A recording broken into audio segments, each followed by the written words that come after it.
All right, we're going to try this again. Always directly over the target because, again, 2, 3 to 5 weeks, 5 months, and 5 years ahead of everything. How do I know that? It's principles, standards, ethics, morals, discipline, structure, and knowing what you're supposed to know. There's just so many people. There's too many people at this point in history. Where we are, 2026. It's hard for me to even say 2026. Hard for me to say it.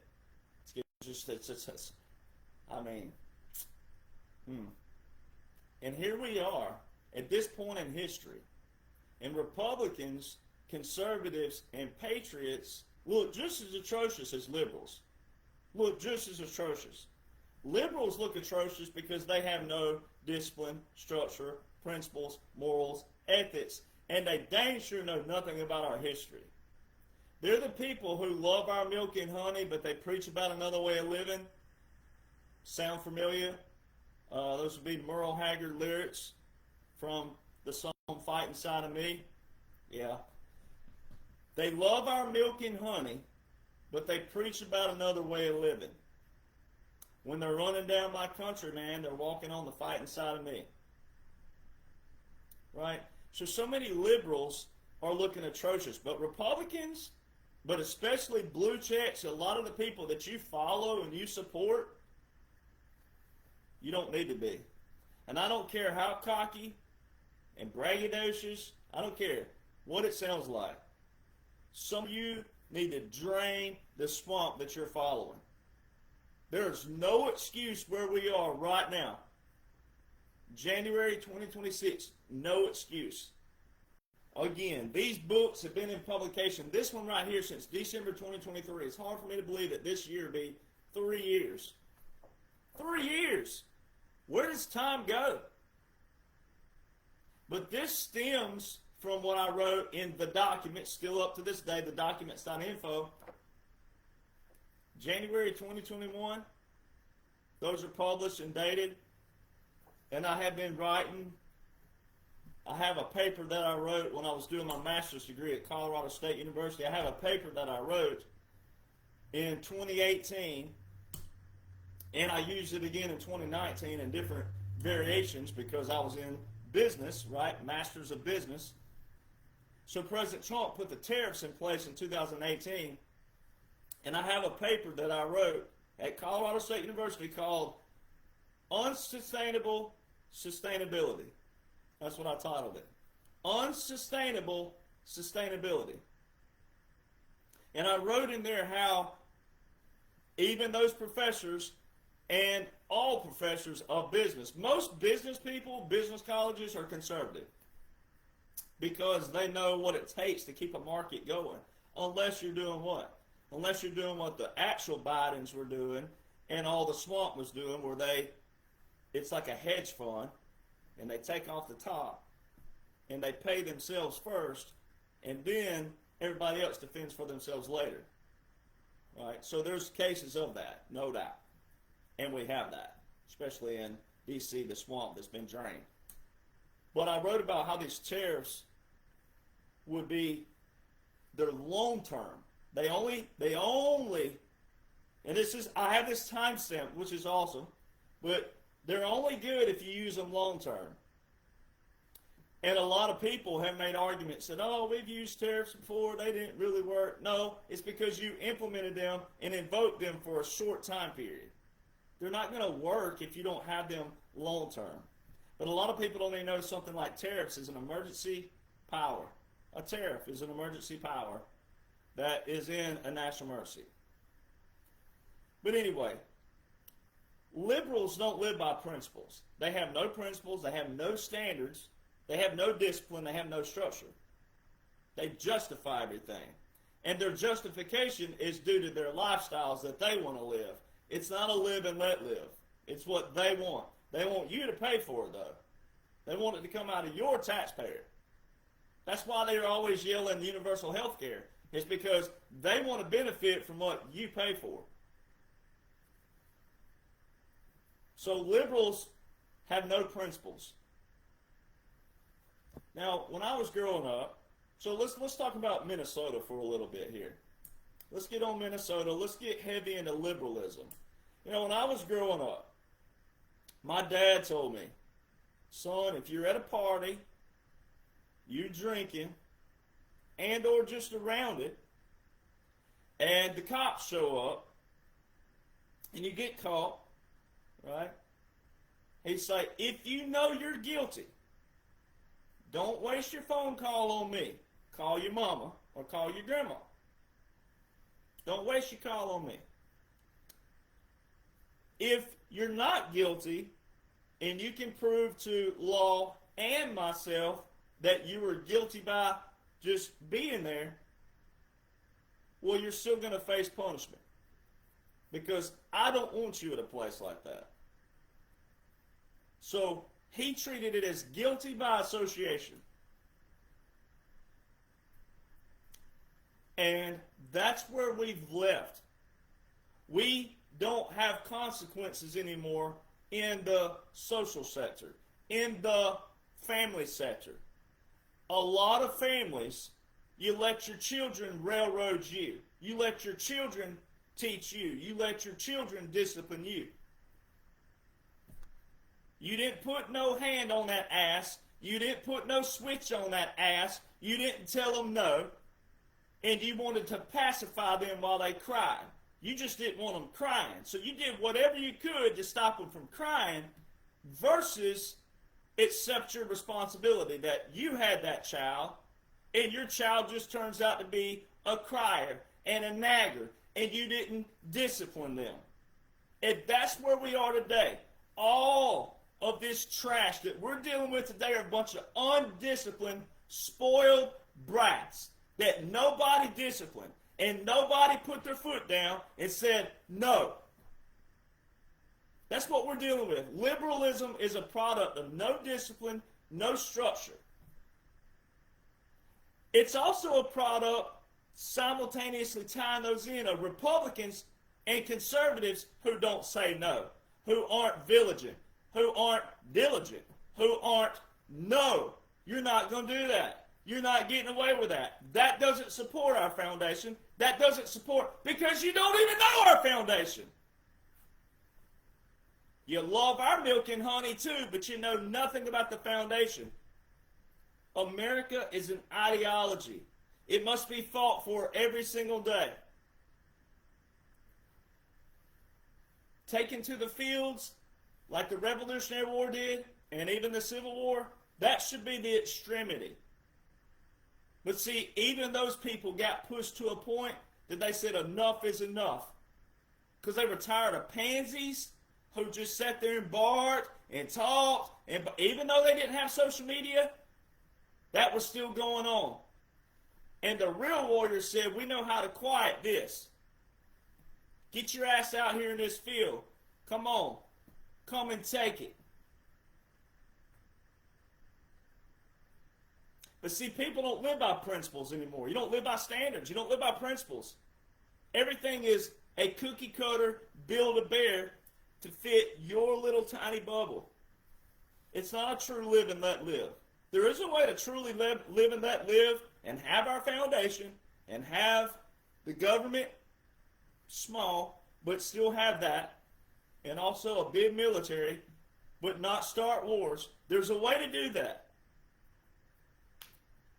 But what people are doing right now are still going to tit for tat, and you're still arguing back and forth, bickering with the liberals out there over little things, dumb things that don't matter. Drama and propaganda. And what liberals do is the same thing like a stove. All right, we've all had the stove example in our life. All right, I won't use names, but I know someone right off the bat in my friend base growing up and my family base growing up. You could stand me and this person next to a stove and have someone turn the stove on and say, all right, this is a stove. It's made for cooking things.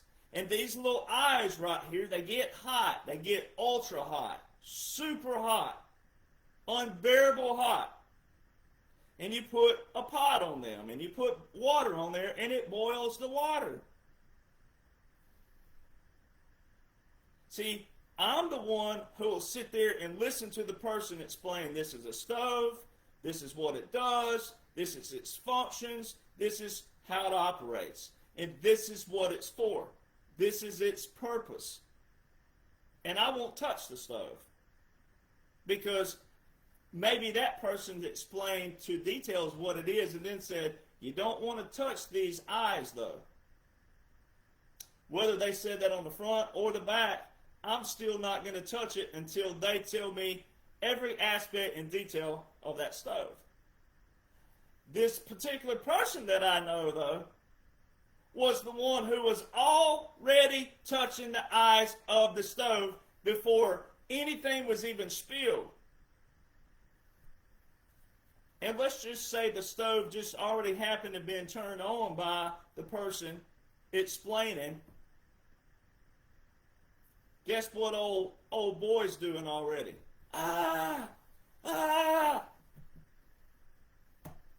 Liberals do this. Liberals wait until something happens and then they want to cry wolf. Then they want to yell, oh, you did this. MAGA, you're responsible for this. Republicans, this is all on you. They want to wait till something happens. They justify due to their lifestyles, though. And liberalism is that. Liberalism is a product of zero principles and zero discipline. It's a product of unappreciation and ungratefulness to the very people who fought and established and fought to provide this life that everybody gets to. You get to say whatever you want in America and pretty much get away with it most of the time, depending on what it is. But people like me are saying that social media needs to disappear. It needs to dissipate. Or it needs to be brought down to a quell, to a level where there are what?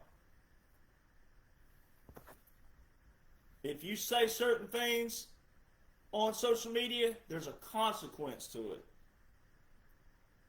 We have to bring that back. Even Republicans is what I'm saying. Even blue check Republicans, conservatives right now are saying whatever they want to say and misleading millions of Americans still with drama and propaganda when there's a blueprint in place that shows exactly what President Trump is working with lawfully in a chronological order. There are no excuses to look the way most people look right now on both sides of the aisle, but especially Republicans, especially conservatives. Liberalism is the product of Republicans pacifying, thinking, oh, it'll just work itself out. It'll just get better. That's what Congress gets paid to do. I've heard that my whole life. And I've been plugged in my whole life. I have been reading, studying, comprehending my whole life for this very moment. That's why I can remember what I remember. That's why I know what I know.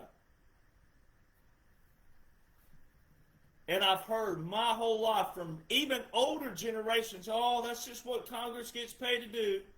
It'll just work itself out. Did it work itself out?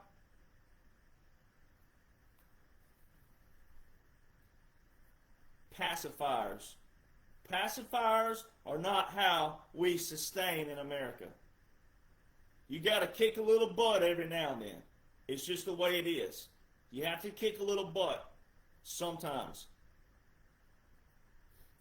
And so what liberals will do, they're literally praising criminals. When liberals are out protesting over ICE, immigration, and they're literally praising criminals. This last one, this Renee person, she has a record. Child endangerment, police battery, police assault, has a record. But see, liberals justify that to do what? To pacify what they don't want to accept. They don't want to accept how America actually operates and functions because they don't know how it operates and functions because they didn't read and study either. So they're justifying based on their lifestyles. They literally want the government to fund abortion. They want it to fund sex change. They want all that, but they want you to pay for it. See, they don't want to pay for it. They want the taxes on the rich who, not all rich people are bad people. When you can create wealth and you can create a business and a product and or a service that other people like and love and buy into, there's nothing wrong with that. That's what America's all about, capitalism. You can dream it, build it, and people will come, as the saying is, hey, that's what America's all about. That is our liberty. That's what we pride ourselves in. But these people want to see someone build something. Well, first off, dream it, build it, and it grow.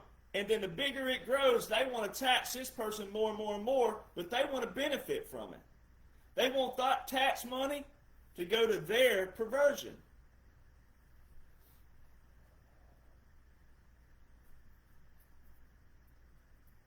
And I know a lot of people don't want to talk about it. And I'm not here to preach. It may look like it.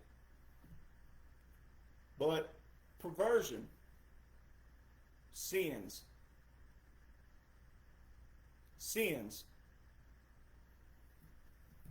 A lot of people don't want to talk about that. And I'm not here to preach, so I'm not going to preach to you. But these people praise criminals. These liberals, they praise in criminals. What about the old, let it go to court? Let's just see all the facts, lay all the facts out first. Dang. Child endangerment, police brutality, police whatever. Why don't you let all the facts get laid out? See, liberals don't do that. That's why you Republicans, a lot of you are yelling that you want to see people hanging, you want to see people executed, but you don't want to see the facts either. You think you know, but you don't know either. There could be someone playing a strategic role in a strategic operation. You know, you forget that strategic operations requires people to look a certain part, to get in, blend in, infiltrate from within, collect all the data, collect all the information. You forget that. That's why it's so important to know that 45-47 is a strategic, special military operation, lawfully being carried out. So that's why you got to hold your horses, pull the reins back a little bit, and realize that some people that you think may be guilty may not be guilty. They may be playing a role. And if you would appreciate, respect and appreciate a strategic operation and a strategic plan, because the plan's there, the blueprint's there. If you would appreciate that yourself and study that first, then you would focus on the plan and focus on the missions, not so much individuals, which is going to get you a lot in trouble. Because some of you, you've already damned certain people to hell, and they may not be needed to be damned to hell. You need to think about, what if that was you? And then you got to think bigger, like an airplane view, which is what I do all the time. Say, think bigger, think. Use your brain and think. What would you do if you were in this situation? If you wanted to drain the swamp, the world swamp, not just U.S., not just D.C., we're going to drain the world swamp. Then that means you got to know a pretty good bit about the world, don't you? You need to know how Iran ties in, how Iraq ties in, how Venezuela ties in, how Cuba ties in, how Ukraine. You probably need to know a little bit about that. And so many, you think you know, and you don't. You may know one little portion. But if you are, let's say you're an expert in this one little portion. Well, then put your one little portion over here and go grab you another little portion and start building the puzzle. There's one thing, though, with liberals that you never see. They justify criminals. They justify for their way of life, but you never hear them talk about the Declaration of Independence. You know why? You know why they never talk about the Declaration of Independence outside the fact they don't know anything about our foundation? You know why they never talk about it? Because that's what gets their asses kicked. It is. Our Declaration of Independence is way more important than the Constitution. Abraham Lincoln quoted that. The Declaration of Independence is the very thing that our founders held up and said, this is going to declare our independence. This is what we're fighting for. That is the key foundation. It specifically says, but when a long train of abuses and usurpations, and then it says, becomes what? Destructive of these ends. It is the right of the people to alter and to abolish whatever government they have at that moment and set it back on its foundation. They wrote this before the Constitution. They already had a prescription in place that says, hey, when we do set up a government after this, when we set it up, whatever that may look like, whatever we have, when it becomes awry, when it is destructive, when it doesn't replicate and support our foundation, it is the right of the people to alter and to abolish, which means you, the patriot, you, the Republican, you, the conservative, are supposed to know what that foundation looks like. And so many don't. And that's where so many people are looking atrocious. And Republicans, conservatives, patriots don't need to look atrocious.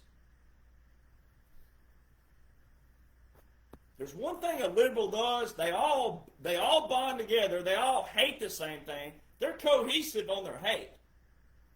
They're just perverted and deranged and everything else because of sin and perversion. They want to justify their lifestyles. But they're all cohesive. They all look the same, sound the same. So you got to hand them that. Republicans look like a ball of yarn. You look like a bee nest whenever a rock or something hits it. That first initial impact, that's what Republicans look like. Well, you want to cherry pick Israel. Some of you support Israel, some of you hate it. Some of you do this, some of you hate it. Some of you do this, some of you hate it. You look atrocious. You have no foundation. You have no faith because you don't have a foundation. How can you have faith when you don't even have a foundation? They never mention the Declaration of Independence because that's what gets their butts kicked. And that's the very thing Americans are watching right now is a resetting of the Declaration of Independence. We're resetting this nation back on its foundation. And the way you live and let live is to know your foundation, to know what belongs in government, what does not belong in government. What belongs separated, the separations. Now, our founders didn't write that in an actual prescription. That was ideologies by them, a separation of church and state, a separation of this and that. Those were ideologies. They felt it in their personal beliefs that church and state shouldn't be combined, and this and that shouldn't be combined. The other thing is to be content where you are. But you cannot be content where you are when you have no appreciation for a foundation. Because if you don't have a foundation that you stand on, how can you appreciate it? And how can you have faith in it? So that's why the foundation is so important of our nation. So like the liberals, let's just dab back into the sin portion of what liberals do. Liberals get out in the streets and parade around their gay pride and all these other things. Well, if you're born gay, then why do you need to parade around about it? I mean, I was born heterosexual, and I am heterosexual. Why do I need to parade around about it? If I was born that way, why do I need to hey, I'm heterosexual! Woo, I got a flag for it. Why do you need to do that? So see, they're already doing what? They're going by a double standard. They're living a double standard. Because if you're born that way, you don't have to parade around about it. You just are. You would just be. So you don't need a flag to say, hey, this is what I am. And you don't need to shut down the city streets and block people from getting to work who were born the way they were born, and they're just doing what they're supposed to be doing every day. As the Bible prescribes, if you don't work, you don't eat. right? So everybody's doing. You got to shut down the city streets to say, hey, we're different than you. No, if you're born that way, then how is it that I don't give a dang what you are, as long as you're not doing what? Cramming it down people's throats and children. Why is it that you got to go to schoolhouses? Why is it that we have to have extracurricular classes and curriculums to teach people about your way of life if you were born that way? So that's a double standard. There's no principle in that. That's why they're not content with their life, because they're already living a double standard. They're already going against God's word. God's word specifically says that he made woman for man. Well, it's real simple. And the word woman comes from what? Wombed man. A woman has a what? You have a different body than we do. You have a womb that you carry a baby around. Right? When you get prego. It's real simple. So see, simplicities of life have been what? Altered. America became materialistic. Money, status, power, fame, fortune, materialism. You'll never be content as long as you're focused on materialism. You can't be content. You can have nice things and be content, but when your focus is on the nice things and you're always wanting more and more and more, you'll never be content. It's a mindset. It's an ideology. These people are already going against the grain of God, straight out the bat, so they're feeling a level of guilt in their minds. So they do what? They justify it, and they keep living this life, and they keep thinking they yell the loudest that it will justify their perversion, their sin. Woo! I'm preaching, ain't I? But it's the truth. Because if you're born that way, you don't need to shut down the city street to parade around about it. You would just live and let live like we do. Liberals, gays, atheists, you need people like me more than you need yourself. See, people like me, we fight for the border. We fight for the nation as a whole. I don't care what you're doing behind your closed doors, and I'm not going to come to your household and tell you what you can and can't do behind your closed doors. But we have repercussions of certain things that you do behind closed doors. If you are in your household and you're an alcoholic, and you get out in your vehicle, and you drive down the road drunk, and you hit a vehicle, and you hurt or kill somebody, there's a repercussion to that. There's a consequence to that. There's punishment for that. No different than when you take your butt down to a schoolhouse full of children whose parents at their households don't want your crap talk in the school. Say, look, you're gay, be gay at your household. It has no place in a public sector. Same thing with the government. Abortion, sex change, all these things has no place in a federal setting. I don't personally believe it should be in a state setting, but it definitely don't need to be in a federal, because once it becomes up for interpretation, when that interpretation goes against what you want, then you start doing what, liberals? You yell at the people who are interpreting. When you're the one who wanted it in law. You wanted a bill passed, made into a law. When a bill is made into a law becomes what? Up for what? Interpretation. Therefore, you shouldn't want it in law. You shouldn't want it at a federal level for sure. And you really shouldn't want it at a state level, because when the people rise up, the people of principles, the people of standards, the people of faith, when everybody rises up and they don't want that anymore and they say enough's enough, you're going to look like what? A bunch of spoiled brat children. And that's what everybody's seeing. So kudos to Republicans and conservatives for that. Now you need the what? Application of what President Donald Trump's working with to see the bigger scale of things, where you can tell these people, you have no idea what your governor's been doing. You have no idea. Not just words say, but facts say. Here's what your governor's been doing. Here's what your congresswoman's been doing. Here's what Tim Walz has been doing. Here's what they've been doing. So the American Foundation, liberals are always yelling democracy. We're not a democracy. Article 4, Section 4 says Republican form of government. Republic. We're not a democracy.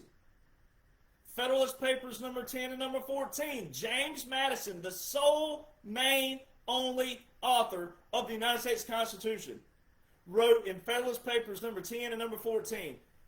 So when they wrote the Constitution, September the 17th, 1787, in between that, from that date to the enacting of it, meaning putting it into operation, putting it into effect, putting it into usage, March the 4th, 1789, in between those dates, he was a author. 3 founders, James Madison, John Jay, and Alexander Hamilton, wrote these things called the Federalist Papers, which were promotion papers for the Constitution. This book is a promotion book of what President Trump is doing. It outlines the 45-47 in a chronological order of all the laws and orders that President Trump is using to set our nation back on the Declaration. The Federalist Papers were promotion papers of why the people should adopt the Constitution. But they didn't stray from our foundation because they fought a war, they declared independence, and then wrote a Constitution. And then went promoted while the Constitution was great, and then it was enacted later.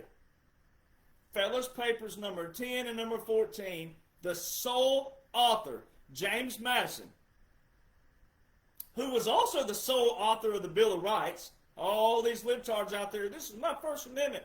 The sole author, James Madison, of the Constitution and the Bill of Rights, in Federalist Papers number 10 and 14, specifically said that pure democracies are dangerous. So how can you support the Constitution, and how can you yell you have a First Amendment when the sole author of those wrote in Federalist Papers 10 and 14 specific how democracies are dangerous? See, that's a double standard. Liberals yelling, oh, obey the law, which is the highest law of the land, is the Constitution. Obey the law. We are a democracy. No, we're not. The Constitution says we're not. Federalist Paper says we're not. We're not a democracy. That's a double standard, and it's also not a principle. See, they don't live by principles. They want what they want, and they want you to pay for it. They want to justify things in the aftermath. They don't want to fight for it. They just want to yell, kick, cry, fuss, cuss, scream, bicker, and all these other things. And you let them. And you have the power to say, shut the you-know-what up. And if you don't shut the you-know-what up, I'm going to make you shut the you-know-what up. See, we let people bark. When I was in school, you knew who the guys were that didn't take no crap. You knew better that if you said something, hey, that dude will knock your head off. We have no more. We have no more consequences for letting people bark. So that's why you got to kick a little. You got to take what is ours back and say, look, this is what we're doing. If you don't like it, you can get the you-know-what out. And if you keep barking and if you keep talking, I'm going to make you get the you-know-what out.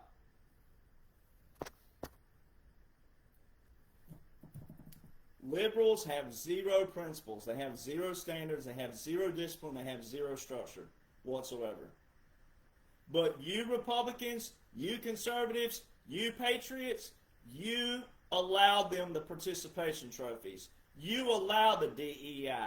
You allowed the wokeness. You allowed them to do it. You gave them an inch. They took 10 million miles and they skull-dragged your IQ the whole way. The way that we quell this, first off, and then solve it, is to teach prevention. Well, the way you teach prevention is to teach things like our foundation. Here's our foundation. Here's the foundation of the United States of America. No, we don't have to walk around wearing wigs like they did in the 1700s, but here's what it looks like. Here's what we stand on. Here's what we are. Here's who we are and what we're always going to be. And if you don't like it, then you have to either build up in numbers and outvote us, or take to the what? Take to the fields. We're going to draw a line in the sand. You get to pick your side of the line. If you want to come take it, you have that option. But see, we allow liberals to bark in a nation full of what? Cowboys, good old boys, veterans with the most ammunition in the world. We allow them to talk. And all you got to do is get that big stick in your hand and wave it around and say, you're not going to talk much longer, because you're not going to do anything about it anyway. The other thing is action, which knowing your foundation and then the action. That is knowing your foundation and then the action. The action would be, again, you start with the small, and if we have to end up here, we will. But right here, you don't allow them to talk, bark, bicker, yell, fuss. But the way you do that is you got to hit them with the facts. And I know the word facts and truth and those things have been watered down through the years, but they're not. You gotta trust your command. You gotta trust your commanders. That's one thing the military does teach. Now, there's been bad leaders, no doubt, everywhere. But that's why everybody has to know what? The foundation. What are we fighting for? What are we fighting for? Oh, we have a foundation. Oh, we have laws. Ooh, we have orders. Ooh, we have rules. That's what we're fighting for. And when those support humanity and those support foundation and those support Constitution, then that's what's good for everyone, not just individual ideas. And that's what everybody else is doing right now. Everybody else out there, especially liberals, they're fighting for their individual little bubbles. There's a way to live and let live, and everybody have a free life. Do what you want to do at home. Be what you want to be at home. You can still be that at work, but you go to work, you don't say anything. If your friends at work are okay with having communication and talking about it, great. But when you start wanting policy change, when you start wanting rule change, when you start wanting law change, and when you start wanting the federal law change, that's when it becomes a problem. And that's not going to happen. That's how you solve this. That's the action you've got to take out there. The only way you can take action, though, is to know the laws, to know the orders, to know the rules. And if you don't know those and what they support, which is your foundation, the Declaration, the Constitution, the ideologies of our founders, you're still going to be lost. Because you can't have the rules and the laws and the orders without the foundation either. You got to know all of it, and how they conjoin, how they integrate, and how they go together. And then laws and orders require enforcement of those. So like what you're watching right now is the enforcement of the laws as prescribed on paper. But you've never seen the laws enforced the way the laws should be. That's why the liberals are looking atrocious. So I wrote down some notes here. So like principle number 1, I'm just going to do 2 principles, which are big principles of what liberals look like. So liberals are attacking law enforcement for enforcing the law when they yell, don't obey an unlawful order. So listen to that. So I've been talking about this for a while now. I've been talking about this for 2 or 3 years. Laws. If it's in law, then it's already lawful. Now, you may not have voted on it, and you may not have voted for it, which is what we are, we the people. That's what we the people means, is we're the government. So it may be a bad law, but guess who didn't vote for it? You didn't. So how did it get in law? There's your hijacking of the judicial branch. The judicial branch got out of line. We all know this. The Patriots know this. 1870s to 1913, everything took a big flip with the Organic Acts of 1871 and 1878. The Federal Reserve was established. That's when all the monetary started shifting. The judges became more on their bar, their British accreditation registry, the British. Everything went back to looking like the crown. Everything went to a flippage. The very nation we fought our independence from, everything flipped back. And it was subtle. It was subtle because the people of the 1870s, 80s, and 90s were living their lives, farming, blacksmiths, and in a different way of life, while D.C. was up here doing their own thing and growing and growing and growing. And in 1913, income tax. When you look at all of what was going on, World War I, shortly after, the Great Depression, World War II, the New Deal, Roosevelt, all these new deals, your grandparents, my grandparents, maybe your parents, depending on your age, started putting their money in these new deals. They started investing in all these things. But look who was running it up here. They knew what they were doing. They knew they were conniving. They knew they were deceiving the people. They knew that. But people, Americans, our families, probably not my family though. My family is always, that's why I am the way I am. That's why I know what I know. I'm a son of the Confederacy and a son of the Revolution. Just about every male in my family has served in the military. That's saying a lot right there. Now, that don't mean they know everything, but every one of them that I've been around knows a great deal about something. Laws, orders, foundation. Why they fight, why they fought.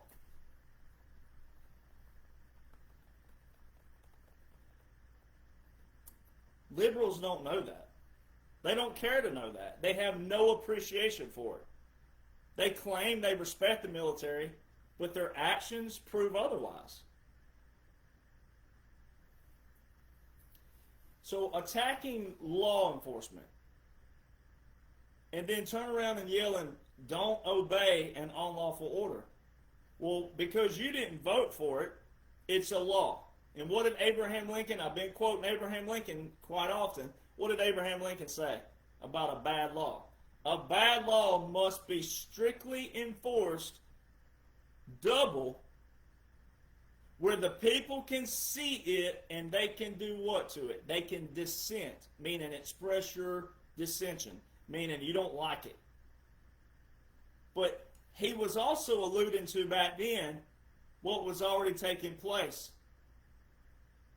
Because think about it, 1861, 1865, 3 years later, the birthright citizenship that President Trump's been talking about heavily, repealing. It was already rolling towards what? The hijacking of the United States of America. Abraham Lincoln sitting there saying that a bad law should be strictly enforced. How did it get in law if the people didn't vote for it? See, that's what we the people actually means. We the people are actual government. Representatives represent us. They are to do what we want, what we collectively want. That's why town halls are to be effective, but they only can be effective when you know what? Your foundation. Your appreciation of the foundation. Not your individual desires and wants, but what is good for everybody. And see, the liberals, if they had it their way, it would suffice their lifestyle, but not yours.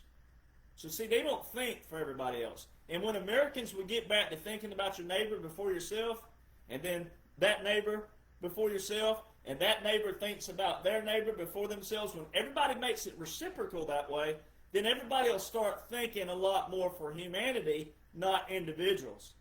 And then people will talk more, communicate more. Because when you make it about your neighbor before yourself, and that neighbor before yourself, and they do the same thing, then that creates the environment to have conversations.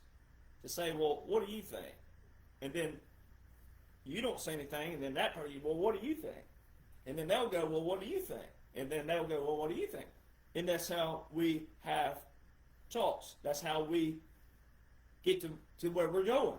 But all this bickering, fussing, whining, complaining, griping, kicking, cussing, those are products of people who are not getting what they want for themselves.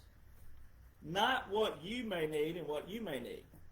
That's how we got here. So a bad law, how did it become a law?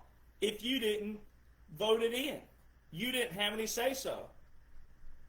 So all these people out there, these liberals, right now with what happened in Minnesota, they don't want to talk about prevention. They don't want to talk about how did we get here first. Law enforcement. It's called enforcement for a reason. They're enforcing the laws. So liberals want to blame the law enforcement. They want to blame the president for enforcing the law versus flipping it around and going, wait, what are we enforcing the law for? They don't want to look and see, well, maybe these people have criminal records like old Renee had. Well, it's a criminal record. A criminal record is a criminal record. It doesn't matter that she hadn't murdered anybody. It doesn't matter that there wasn't anything on there like that. Same thing with the Kilmar Abrego, or Abrego Kilmar, the long name. They wanted to paint this guy to be a father. Oh, he's a father, and he's just trying to go home to his wife and children. And dude's got, he's in a gang. Well, he doesn't have anything on his record, though. Doesn't matter. Why are you in a gang that's known for killing people? Why do you even want to be in a gang if you don't have intentions of that? See, you don't want to look at the foundation. They don't want to look at right here. Why is he in a gang then? If he's a family man and he's a father and he's just going on this wife, why is he in a gang? I mean, a lot of you are family men and family women. Are you in a gang? No? Okay. So why is this dude in a gang that's known for murder? That's linked to murder. And his specific gang was linked to murder and trafficking. What's he doing in a gang if he's a family man just trying to go home to his wife and kids and raise his family? See how stupid liberals are? See what you allow? You allow it, though. You allow them to talk. You allow them to bark. You allow that. Some of them need to be punched in the face. Just plain and simple. Some of them just need to be ball that fist up and put one right between their eyes or right there. Hit that nose and that lip right there, and they'll cry. They'll cry all right when that most sensitive part of your body gets hit. Some of them need to be punched in the face. They need consequences of what they're saying. So they yell, don't obey an unlawful order. Well, you probably need to know what a lawful order is and what the law is before you yell that. Because if the law supports the Constitution, then that's what it's supposed to do. That's exactly what it's supposed to do. That is what the Constitution is for. It's the highest law in the land, but it's also a prescription of what Congress is supposed to do, representing whom? We the people. That's why using the Constitution is the worst thing a Republican or a conservative or a liberal or a Democrat can do. Because the Constitution is a result and a product of the war and a product of the Declaration of Independence. It is a prescription of what Congress is supposed to do, what the president's supposed to do, what the vice president's supposed to do, what the judicial branch is supposed to do. Article 1, Article 2, Article 3. Article 1, legislative branch. Article 2, executive branch. Article 3, judicial branch. Pretty simple. So the Constitution is not what you want to be holding up as your, this is what you... No, it's the Declaration of Independence. That's how we're taking back America. It was going to be bumpy. It's going to look like this. That's to be expected because the law has not been enforced all these years as prescribed by the law. So principle number one, when liberals are out there yelling, don't obey an unlawful order. So they're, in a sense, turned around saying, obey lawful orders. But they turn around and want to attack law enforcement for enforcing a lawful order.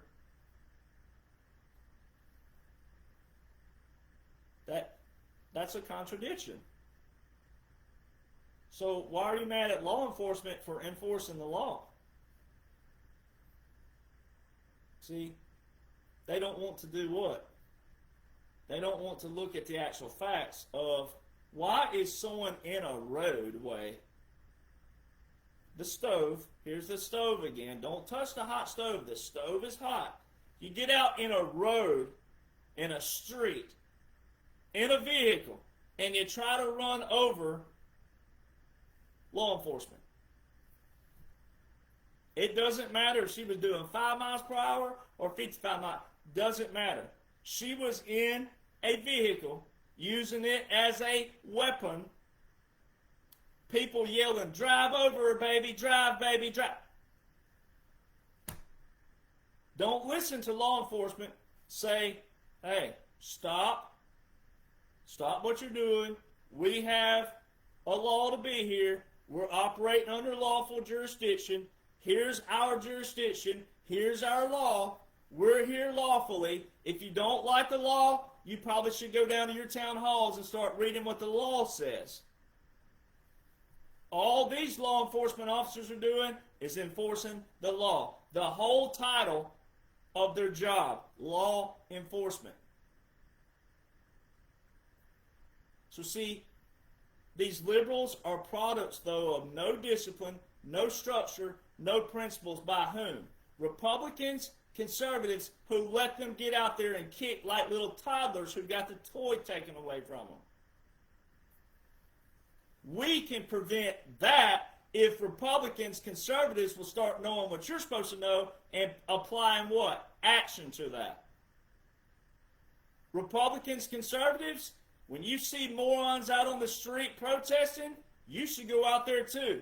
And if they stand in the way of law enforcement, you grab them by the nape of the neck or the hair or whatever they got, say, you're getting your ass out of the way. And you yank them out of the way. Because they ain't going to fight back. They're not going to do anything to you.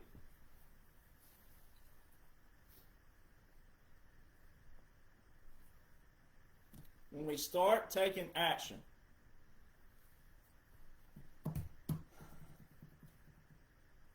principle number 2. This is my personal favorite. This is so funny, actually. So, old Renee, one, had a criminal record. But 2, you know how liberals are always with school shootings? See, they want to use a sensitive subject, children, right?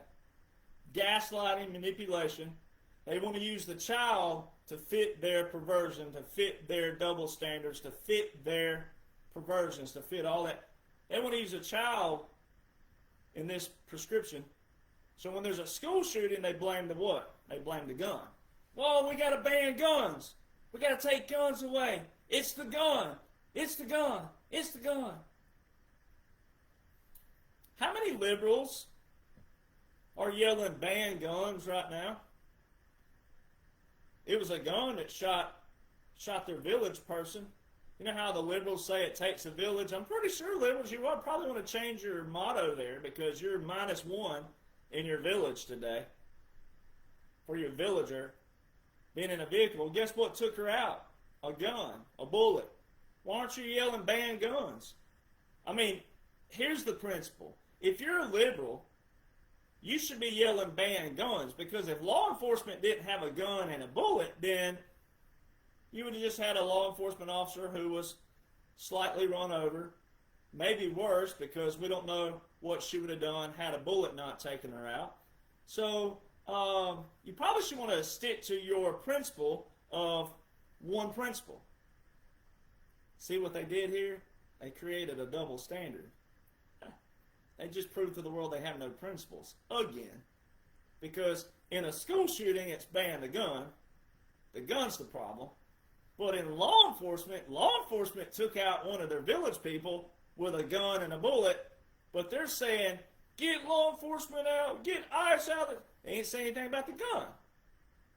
But by theory, but also principle, if you took guns away from law enforcement, their initial ban guns theory, then they would still have their village person with a criminal record. That is what a principle looks like, ladies and gentlemen. They don't have principles. They don't have standards. They don't have discipline. They don't have structure.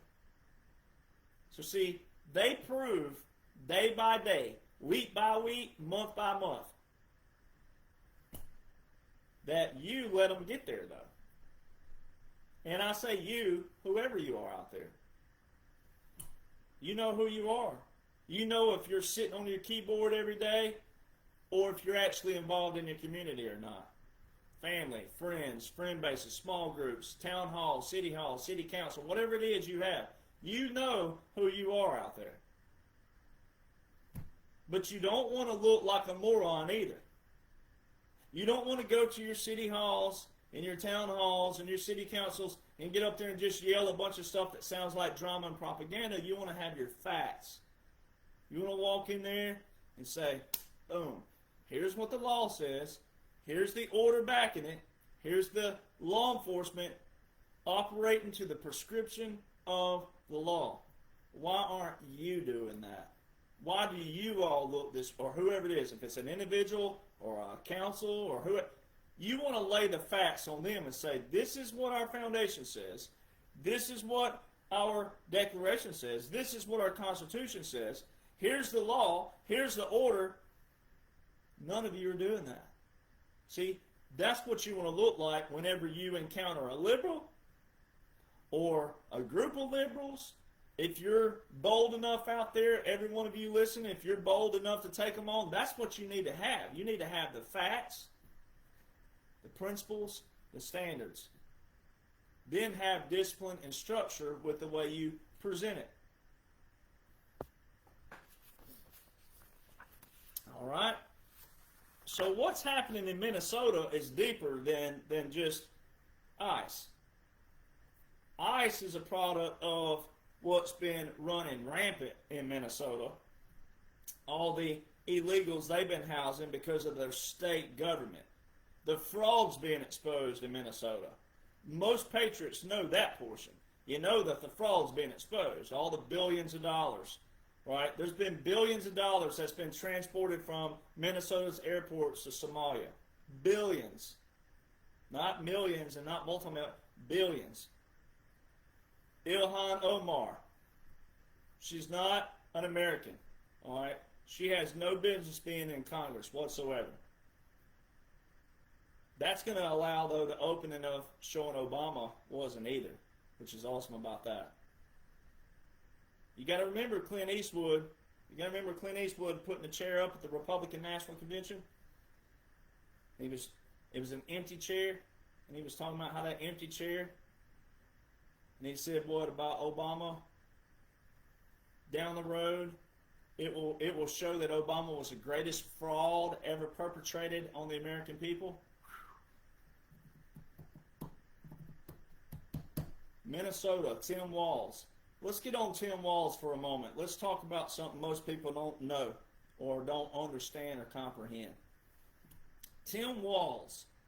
I have a video. It's a 2-minute and 26-second long video of clips of him on TV ads, when he was running for office, his ads for that, when he's speaking at veteran centers to veterans and also National Guardsmen, etc.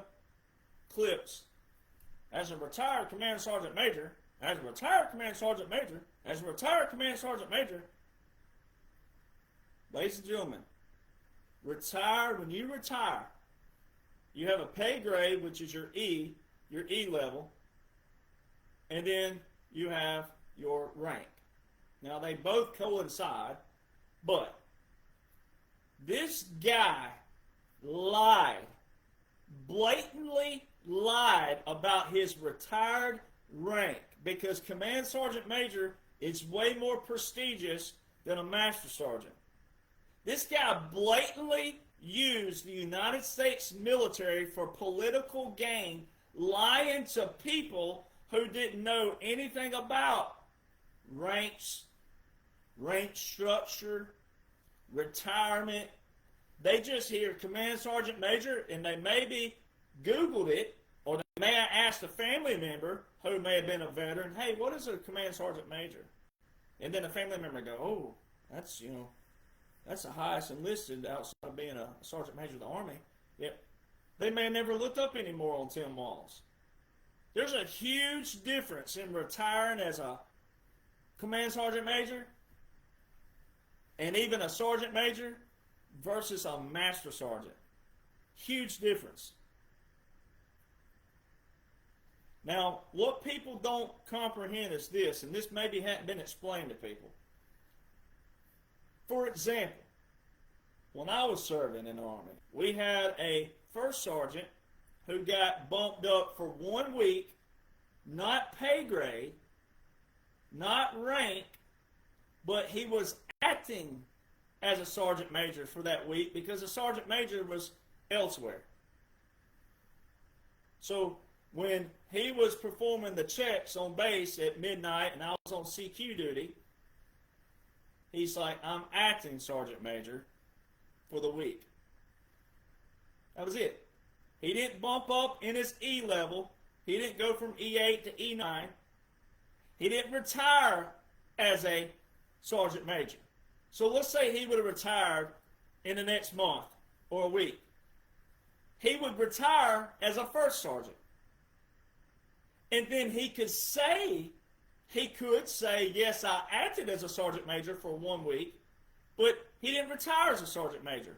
But also, it wouldn't be on a biography anywhere. It wouldn't be on a resume anywhere. It'd just be conversational piece. But especially the veterans, because most civilians wouldn't even know that talk anyway. It could be a conversational piece that, yeah, I acted as a sergeant major for 1 week, or it could have been a month, it could have been 2 months. It doesn't matter. It could have been a year for that matter. But he wouldn't retire as that. You don't make a political ad. You don't put it on your resume. You don't do any of this. I retired command sergeant major. That is lying. That is a blatant, bald-faced lie. And it just so happens that Tim Walls did this for what? Political gain. Because the people who did know what a command sergeant major is and was, and for the people who are veterans that maybe didn't go dig it up, look it up, just took him at face value, because Americans are good at that. You want to take people at face value because that's what America used to be. America used to be that. We used to be where you could take people at face value because there wasn't social media, there wasn't as materialism like it is now, and money and fame and fortune. There wasn't so much of that. Back then, people took a handshake and face value. Now you got to look it up. A bald-faced lie. Just like people out there who attacked me. Edge's going to be on their face. I've had people attack me. I should be prosecuted for the Stolen Valor Act. Stolen valor is when you claim a medal you don't have. I am retired from the United States Army. I didn't do 20 years, though. There's a way you can retire without doing 20. Through your branch. I retired through the United States Army. But you don't see me lie about my rank. You don't see me lie about anything else. You don't even hear me talk about it. I don't even talk about the military. I don't need military status, and I don't need military rank, military operations, or what. I don't even need my MOA. I don't need any of that. Just outline 45-47. Therefore, I don't talk about it. But I am retired Army. And I'm not retired through the VA. I'm not retired medically. I retired through my branch. I received retiree pay. And just in case the few that are still left, ignorant, low IQ, if you want to take a crap on my grave one day, I do qualify for Arlington because I have 2 different requirements that qualify me for there. So you'll know where I'm buried. I've not lied like Tim Walls lied, blatantly lied, and has evidence of lying. And to this date, in the Wikipedia bio, whoever writes those, it specifically says, in a paragraph up here, says, highest rank he achieved was Command Sergeant Major. He did not achieve Command Sergeant Major. He may have acted as a Command Sergeant Major, but he didn't achieve that rank. Huge difference. Then in a paragraph below, it specifically says that he retired as a Master Sergeant. If you retire as a master sergeant, that is the highest rank that you achieved. Doesn't matter what they acted or got to act as anywhere, anybody. Every veteran that knows the military the way they're supposed to know it lawfully knows this. So they're putting the focus and attention on Tim Walz. Tim Walz in his press conference this week. What's he doing? He's gaslighting and manipulating. All this is scripted. Drain that swamp. Drain that swamp. You yelled it. You all yelled it out there. You wanted this. You're watching the script play out. The focus is now on Minnesota. The focus is now on Tim Walz, the governor, who lied about his rank. Military. That is a stolen valor. That's the Stolen Valor Act. The same way that Mark Kelly's being punished by the Uniform Code of Military Justice, Tim Walz can be punished the same way. Retirees, that's why I'm careful. That's why I say what I say, and I know what I know because I can be tried under the Uniform Code of Military Justice as a retiree myself. I know exactly what I can and can't say because I value who I am, and I value my reputation, and I value the life that I've built and created. And I go by the standard to the T, to the principles, to what I talk about in these podcasts. So they're putting the attention on this fraud, a liar and a fraud. And in his press conferences, you got to disregard all the gaslighting and manipulation. That's to be expected. That's what it's supposed to look like because we're not at the finale yet. He's just a low man on the totem pole. Your bigger pieces are your Obamas, your Joes, your Hillarys, your Bills. Wait. Let it play out. It's getting there. This is exposing now the fraud, the money. Now we're getting to the money. Follow the money. Remember President Trump's quotes? Oh, ye of little faith. Oh, boy. You love President Trump, but you forget of everything he said. Drain the swamp. Follow the money. Be careful what you wish for. We have it all. We've caught them all. We're getting to the fraud levels now. Governors, congressmen and women. And Tim Walz specifically said the key things you got to listen to. He said, come after me all you want, but leave my people out of it. You're already coming after me. You already got me. He said this in his press conference. He was talking to President Trump. Come after me all you want. You're already doing that, but leave my people alone. Didn't Maduro yell, come after me?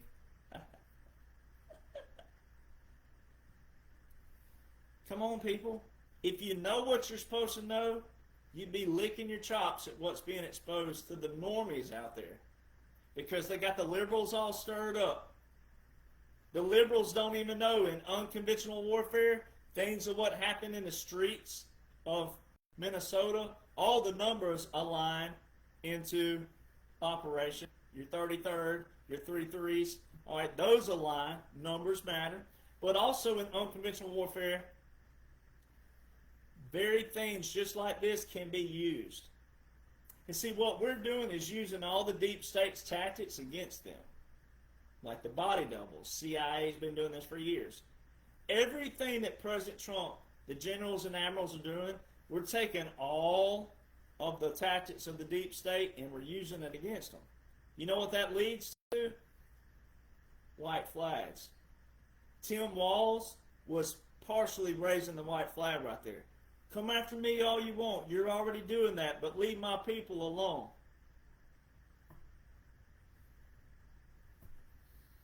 So you got to listen, but you can't listen if you don't know the foundation.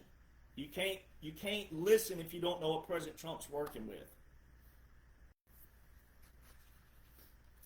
Ilhan Omar, fraudulent. Somalian, sending money back. President Trump says she's the ringleader of the Somalian ring. Sending money back. Sending money back. Billions of dollars. Keith Ellison. Keith Ellison is a Muslim piece of trash. All right? His son was Antifa. One of his sons. Antifa. With a record of it. Hillary Rodham Clinton. If she won presidency in 2016, guess who she wanted to be the head of the DNC? Keith Ellison. He is a liberal Muslim piece of trash. And I've never said this anywhere, and I've been reluctant to do it, but I'm going to say it today. I was in basic training with his other son. And I firmly believe that he was trying to escape his piece of trash family. He is nowhere to be found on social media. Nowhere to be found. I had multiple conversations with him in basic training. Nothing of what he talked about and the way he talked aligned with his piece of trash father and his piece of trash brother. Muslim, radical Muslim. Radical. And I'm talking about like extreme radical.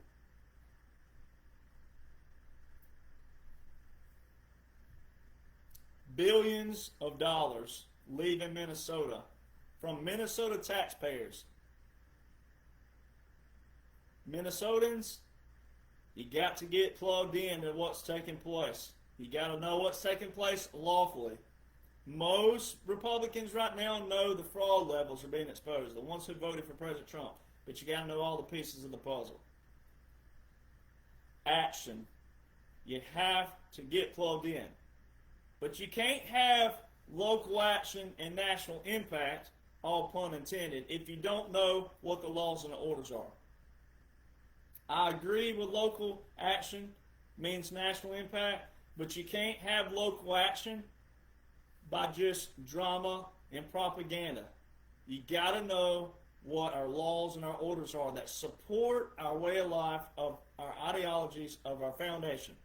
You got to know those first. You can't make these applicable if you don't know those.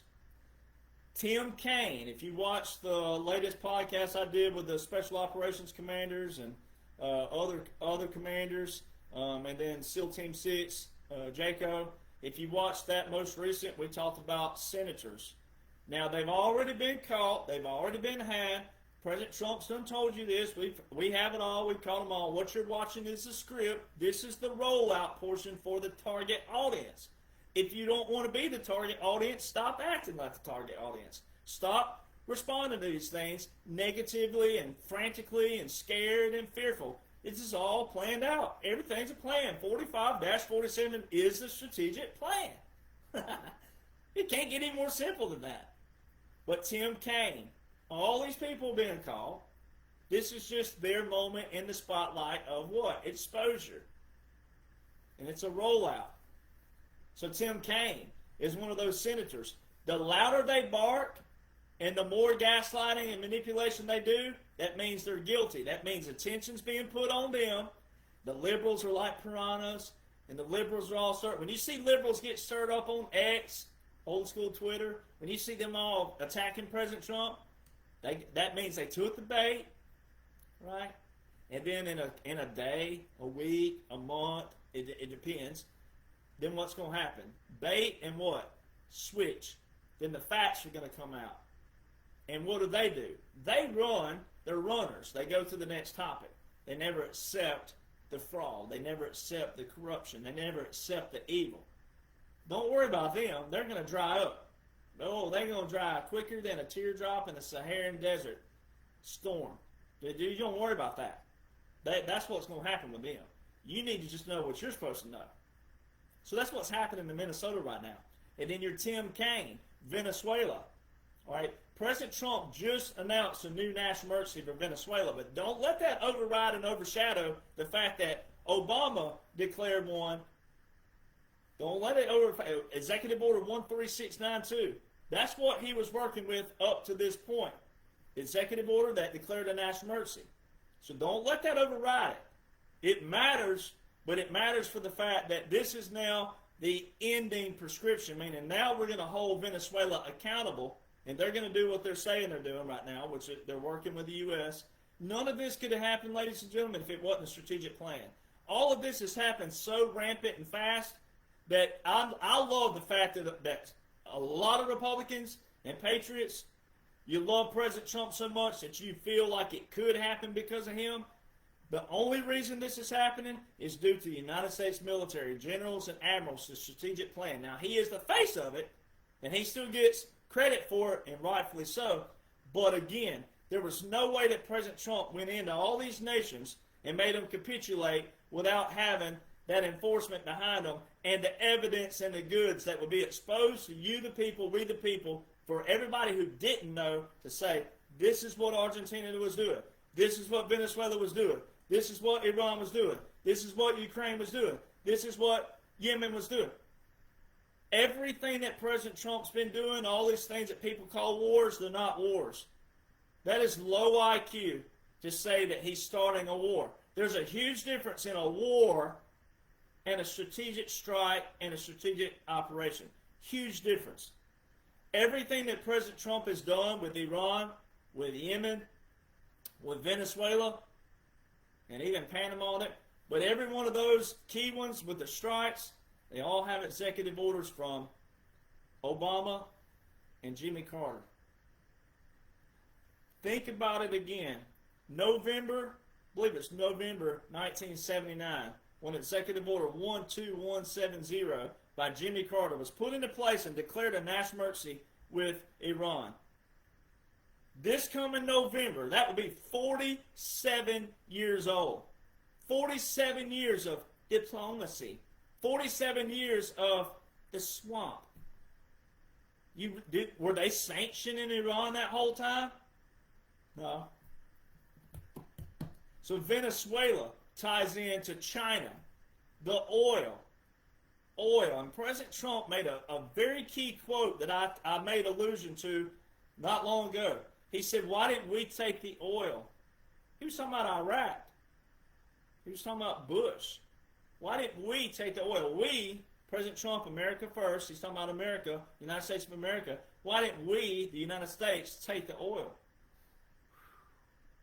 Who did take the oil? The Bushes. They all had buy-ins, cuts, family, friends, Congress. President Trump said, we, the United States, didn't take the oil. We, for whom? We, you the people, we the people. What a sanction is, like these oil tankers that are being seized by the Coast Guard and the Marine Corps. When we seize those, and President Trump is giving the oil back to the companies that invested in those. The companies were innocent a lot of times. They didn't know what these evil people were doing. So when you seize, when you put a sanction on something, you take from them. A sanction means to take away. It's like a judgment in court. A lot of you have been to court. Maybe your friends and family have been to court. They get a judgment put on them. Well, that judgment rolls around with them. Let's just use a small example of a judgment. In the state of Alabama, all right, if a man gets a woman pregnant, all right, but they're not married, and they don't live together, and he don't want to be the father to that child, that woman can take him to court. And it's an automatic judgment put on him for what? Child support. So when that judgment's put on that man, that male, the next paycheck that hits his bank account, guess what happens? Whatever that amount is for child support, it automatically comes out first before he can pay his bill, light bill, power bill, whatever it is. That is what a judgment is. So when President Trump and these executive orders put sanctions, that's like a judgment, meaning like, okay, we're putting a sanction on you, but we're going to take what you have due to that sanction, like a judgment, and then distribute it to all the what? The people that either you screwed over or whatever. It could be any kind of whatever it is involved with it. And that's what took place with this. That's what President Trump's doing. But also the bigger picture is how Venezuela ties into China and Cuba. Now President Trump's heavily talking about Cuba. Cuba's drying up. All their Cuban security team mainly got killed because they were around whom? Venezuelan Maduro. Right? See how this ties in? You know what else ties into Venezuela? The dominion systems, the voting systems. Which is how it all ties into Minnesota, Wisconsin, Pennsylvania, Georgia, Nevada, Arizona.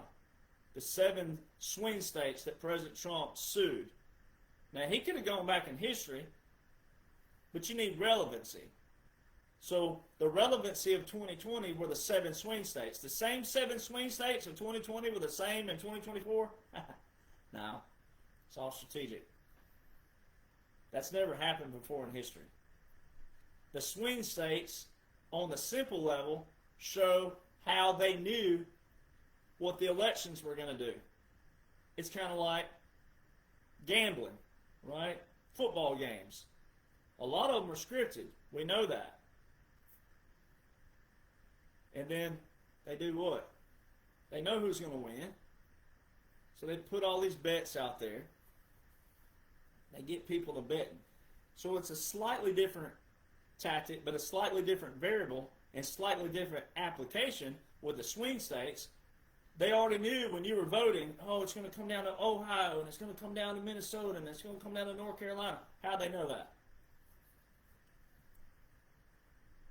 Then you look at the bigger implication. In 2020, that's why I kept telling everybody, this is not about November 2020 alone. It's about it being the one sole presidential election, because it's bigger, but it's about 2018, 2020, 2022, 2024 elections. The National Guard have been deployed at all of them, cybersecurity teams. But on the bigger one, the election of 2020, right, the 4-star general on that day said we have our teams all around the world with our Joint Command and our National Security Council, our Cyber Command and National Security Council, all around the world, and our joint partners watching. So see, they know who is, and they know who they've known this, right? And they captured them. Venezuela, Dominion System, Smartmatic. It all ties in. So naturally, in a normal target audience setting, Tim Kaine, Tim Walz, all these different people who are gaslighting and manipulating and they're yelling the loudest was because they're what? They have kickbacks. They all are tied in. So the target audience, they got to see that. You, the Patriot, if you claim you're awake and all these other things, then you don't need to be reacting like they are. You're supposed to already know this. This is all scripted, strategic plan, and it's for the target audience. It's not for you. But that's what Tim Kaine and the tie-in is. Then you have Iran. I was asked this week to tie in how Iran ties into all this. Well, Obama gave $150 billion. President Trump's confirmed this. $150 billion, and in a separate transaction, $1.7 billion to Iran. Does that sound like a sanction that Jimmy Carter put into place in 1979? Executive Order 12170 still open to this day. President Trump solving it. The bombing of the nuclear facilities, that's solving it. And he's talking about Iran right now. He's talking about Iran and Cuba right now. But does that sound like a sanction? Given $151.7 billion to Iran that had all these nuclear facilities?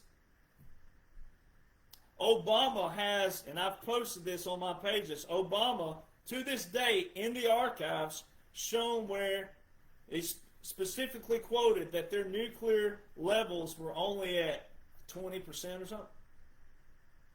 How were they at like 70%? Some 80%. So see, look at what they perpetuated on you. So see, you got to know the key things. Follow the money. President Trump kept saying, follow the money, follow the money, follow the money. These people created inflation.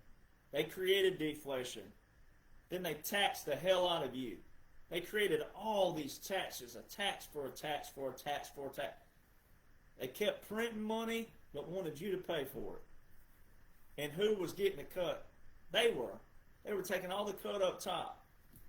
That's why the gaslighting and manipulation, if you'll learn to look at it like hold a shield up, just be like, that's to be expected. This is why we hold the shield, because that's to be expected. And know the facts and keep just pounding through them. Don't worry about that. See, so many people, I've heard people say they didn't join the military because they couldn't handle the yelling and the screaming. Yelling and screaming, predominantly, if you look at it this way, the yelling and screaming is creating a chaos, because if you can work in chaos and work under pressure, you can work through anything. So see, you got to flip the mindset. So many people, you hear the yelling, kicking, cussing, screaming of the left and all the other people, even the Republicans, the blue checks out there thinking they know and they don't. You hear all the noise versus listening to God, what He's whispering in your ear. It's a huge difference. Yemen, Executive Order 13611, Obama. Nobody was talking about Yemen. We were bombing Yemen last spring. So see, that shows something that small. Yemen wasn't made to be out like Iran, Iraq, Afghanistan through the years. No, there's another principle. There's a principle for even Republicans. Oh, if President Trump was starting a war, why wasn't anybody yelling about Yemen? We were bombing the hell out of Yemen last March, last spring. Where were people?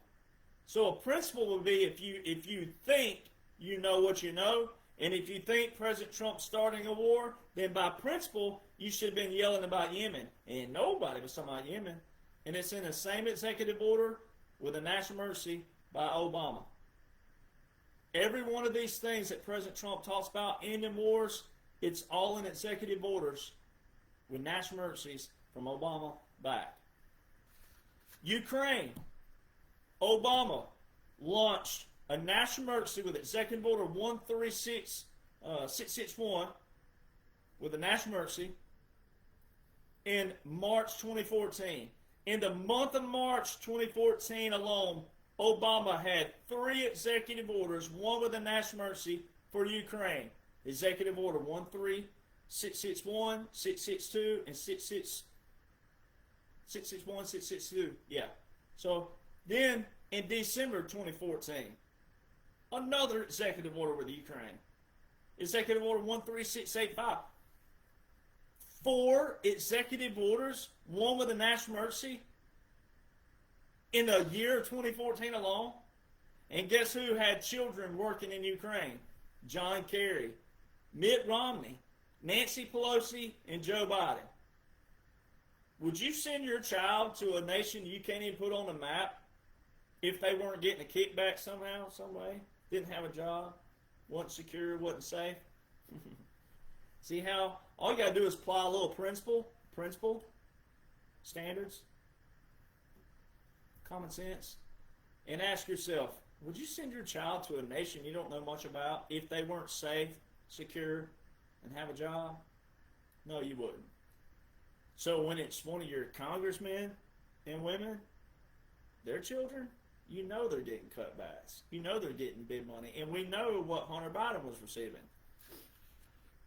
Then you had, quote-unquote, Joe on the debates this go-around.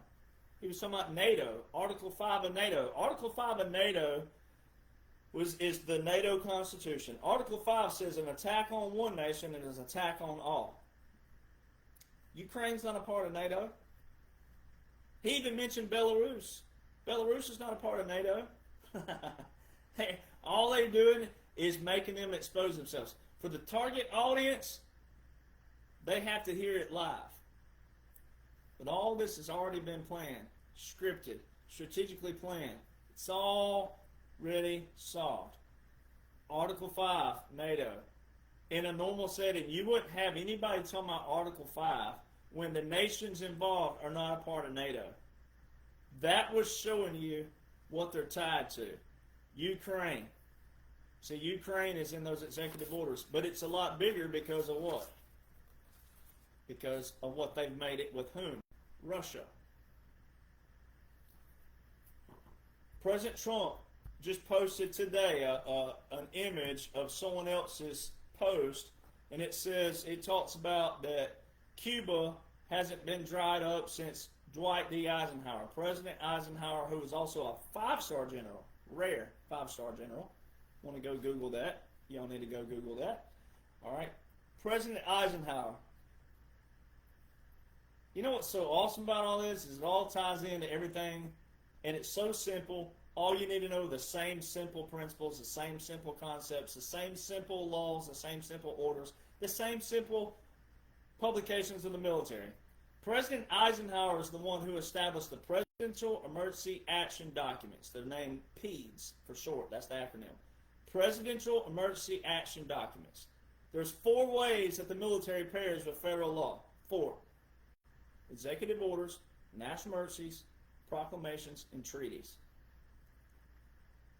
That's your components of a PED. President Eisenhower established the Presidential Emergency Action Documents simultaneously and not separate from the continuity of government. Meaning, when you have a continuity of government, you have PEDS. When you have PEDS, you have a continuity of government. They integrate. They go together. They conjoin. They're together. Can't have one without the other. Now, I have full-blown laws that prove and show the continuity of government invoked. Executive Order 13961, December the 7th, 2020.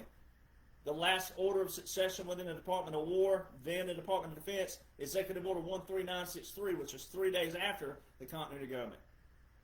The last and most recent, to date, order of succession within the Department of War.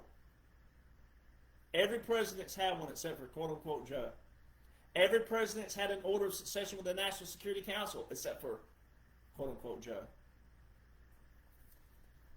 If you go back and read and study an old military publication, official military publication, a .mil publication from that era, it talks about how President Eisenhower, 5-star general, one, he was the one who gave the famous speech of the military-industrial complex, how he didn't like where military and medical fields were going because of money. January the 17th, 1961, right before who took over? John F. Kennedy. President Eisenhower, 5-star general, that famous speech, who established the continuity of government and the Presidential Emergency Action Documents. In this publication, it specifically shows how, in an aftermath of that you would have predominantly military people and business people in key nominations and positions to run the country because of what? Experience. What is President Trump doing right now? Majority of his nominations are special operations military veterans, and business people. And right now, as we speak, August 24, 2022 will be my 4-year anniversary of being with everyone here and us building what we built on 1776 Nation and my other name, Rattletrap 1776, and Derek Johnson Country, all my pages, all my accounts. It'll be the 4-year anniversary. And just now, after those 4 years, guess what's just now popping up with President Trump and Congress?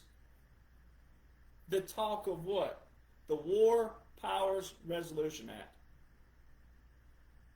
in which President Trump said specifically it's unconstitutional, and I agree.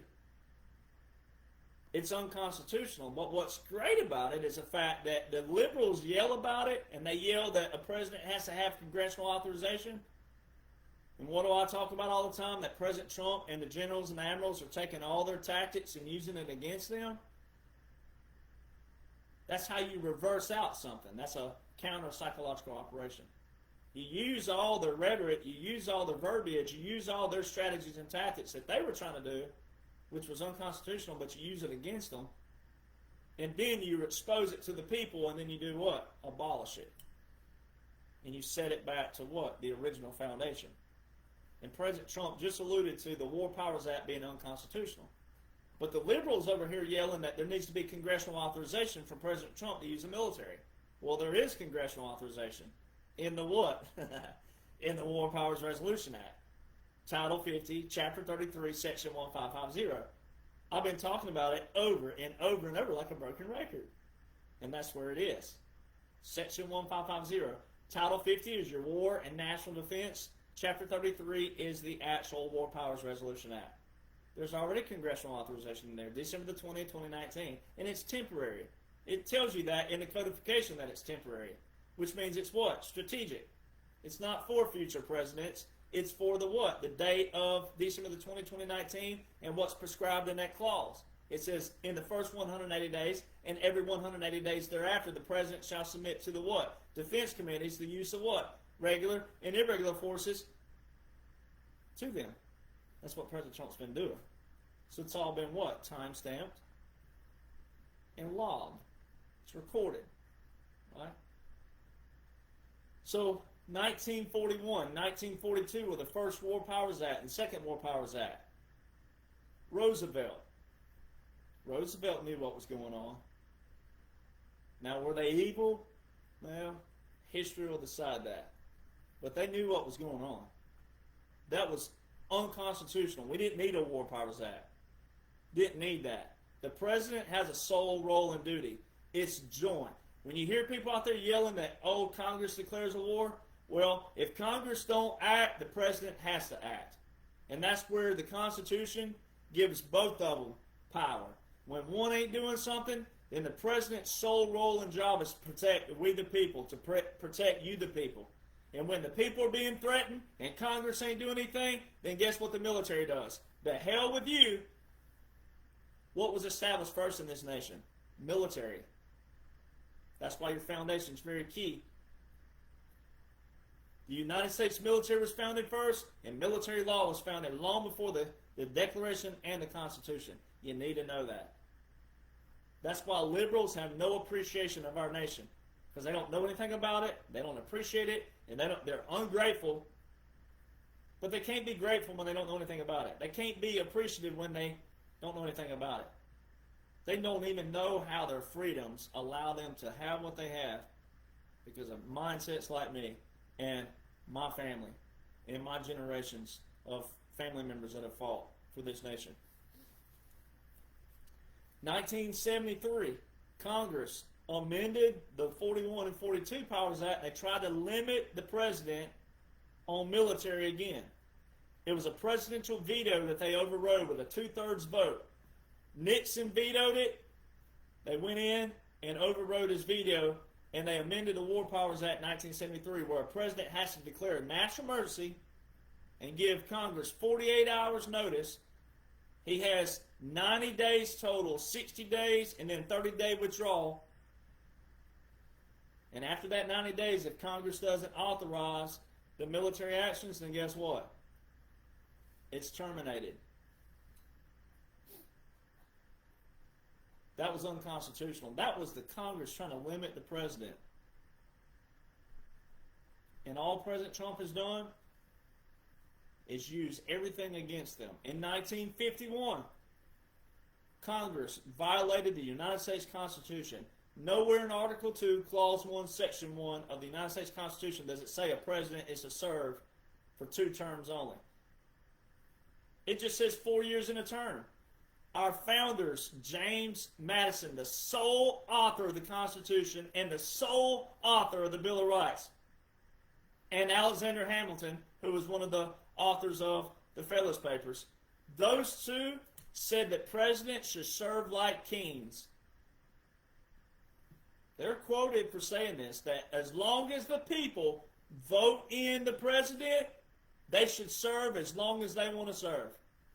Woo! That's how you expose a libtard right there.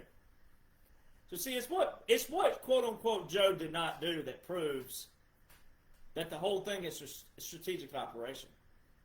Because if you're going to yell Constitution, if you're going to yell all these other things, then you probably need to know it, one. If you're going to yell against the law or obey the law, you probably need to know what? The law, where you can see what is and what ain't. But if it's against the law, then how is it in the law? Which means you didn't get to vote on it. You didn't have any say-so in it. So therefore, what needs to take place? An abolishing of it. Which means you have to know if it is or ain't constitutional. So the whole world, even though I know 45-47, the dash 21 to 25 was a puppet government, government exile, strategic operation, unconventional warfare, irregular warfare, hybrid warfare, guerrilla warfare, asymmetric warfare, all those combined, which is hybrid warfare. Law shows this. Law shows that Joe, quote unquote Joe, had a funeral service on January the 20th, 2021. The monarchy had a funeral service that was not an inauguration. By military army regulations, 600-25, quote unquote Joe, did not have an inauguration. It's army regulations. Just straight up regs. Things that we go by in the military every day. It was a puppet government, a government exile, all irregular warfare, unconventional warfare. And guess when they used that? World War II. Roosevelt.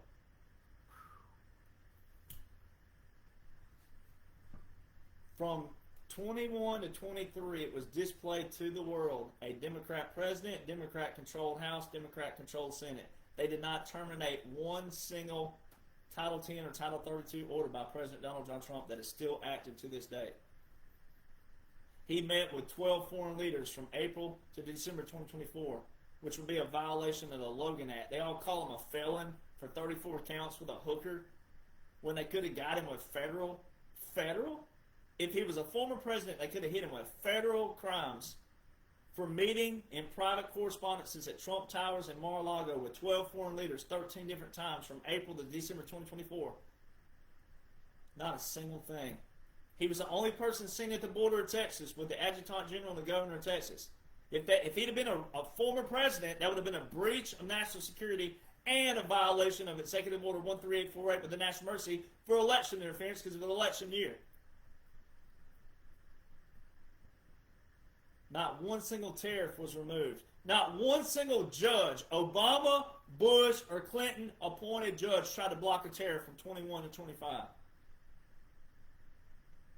If you retired from the United States military from 21 to 25, 2021 to 2025, if you retire, there's not one single official presidential letter from quote-unquote Joe on official sites.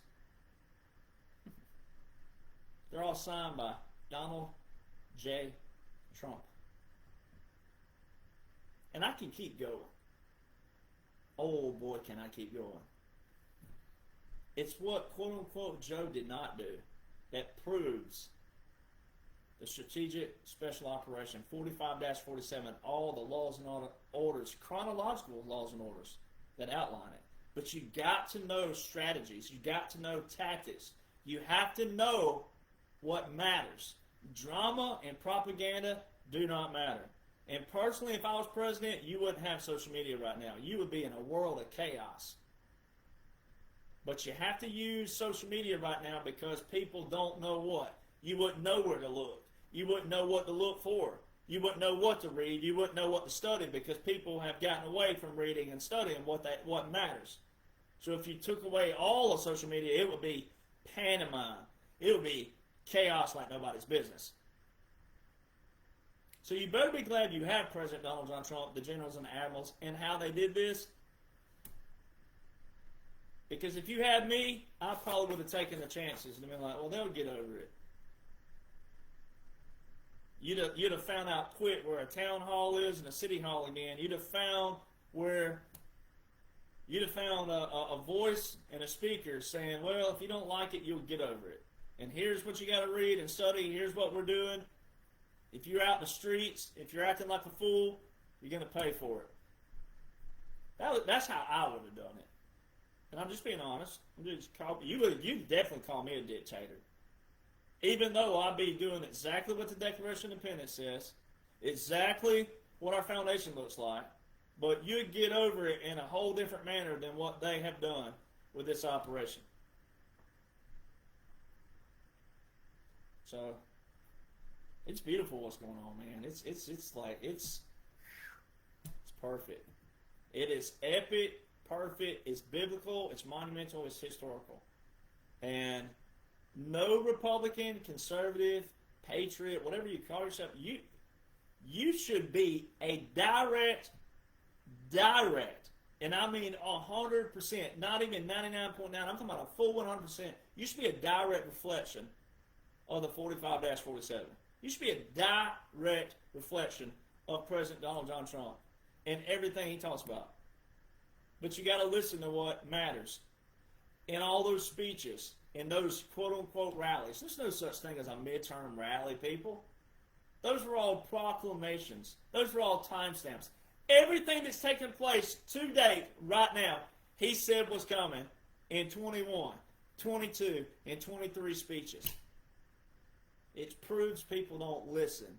People hear to react. They don't listen to respond. People don't listen to regurgitate and to chew on and to marinate and go, think. Let me think about this. People just...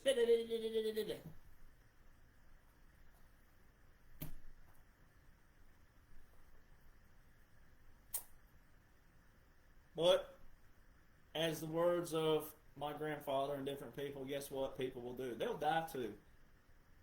You're here for a time. You're here for a purpose. Whether some of you find your purpose or not, that's up to you. I found mine. And I'm also going to take out country music while I'm at it. You don't, we ain't even... That's another thing. When I start talking about country music, half of the listeners, half of the viewers, drop off. Which means you're still what? You're pacifying. It means you don't want to hear the truth.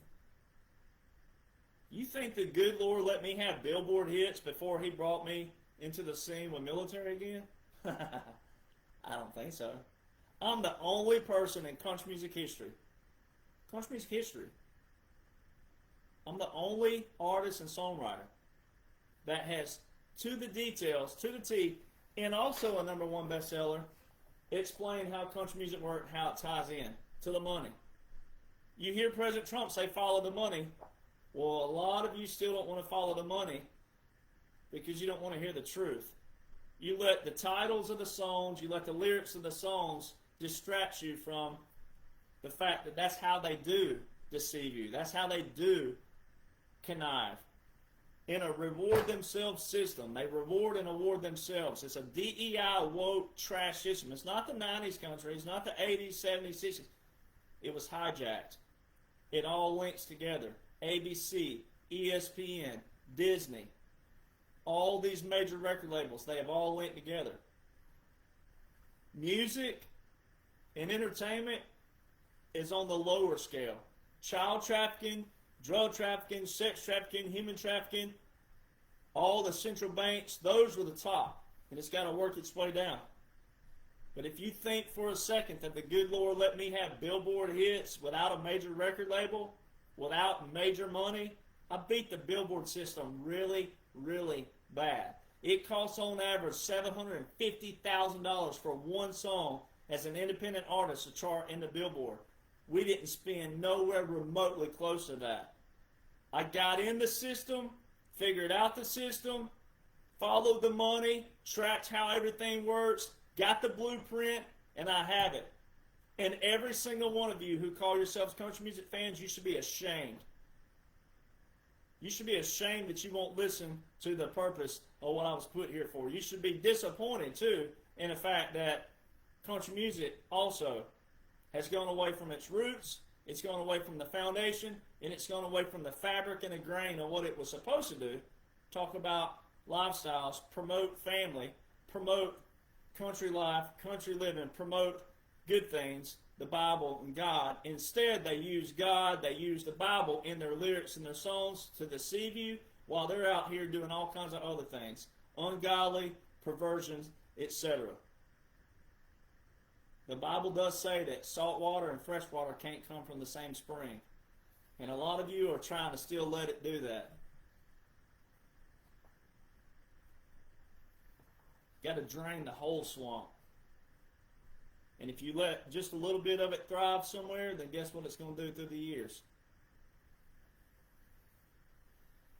Which is why you got to do what? In everything.